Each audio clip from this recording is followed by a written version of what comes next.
Okay, I'm gonna start replying to these comments, but you're talking about stories? There's way too many damn stories to tell, okay?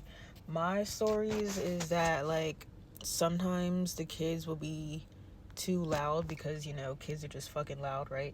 And then the teachers, I've seen teachers, like, pull kids, like, wrists to be quiet or, like, go sit down, or they'll just be, like, screaming insanely loud.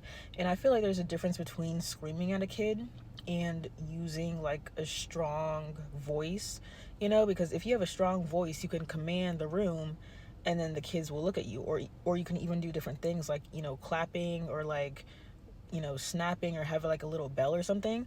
But there'll be teachers who literally scream super loudly at the kids, right?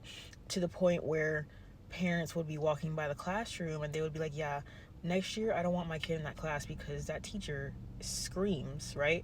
And then what else? I've heard stories where like teachers, like in places where there's like no cameras, teachers will like either like, hit the kids on their butts, like, give them little spankings and stuff. And obviously, you can't see it because there's no cameras in the damn room, right?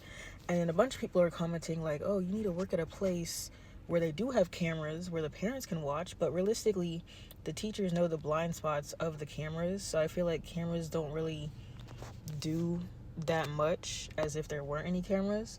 Because like there are blind spots, or the center, like the management could like turn off the cameras. I've even had cases where like parents would pick up their baby and they would be like, yeah, my baby has a bruise on her head, like how did that happen?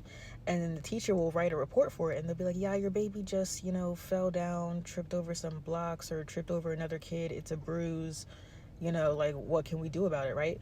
And then the parent will request to see the footage of the incident, and then the management was like, oh no, we don't carry footage over the past 12 hours or whatever, we don't have the footage from yesterday, sorry. Whole time they got footage for the past 5 years.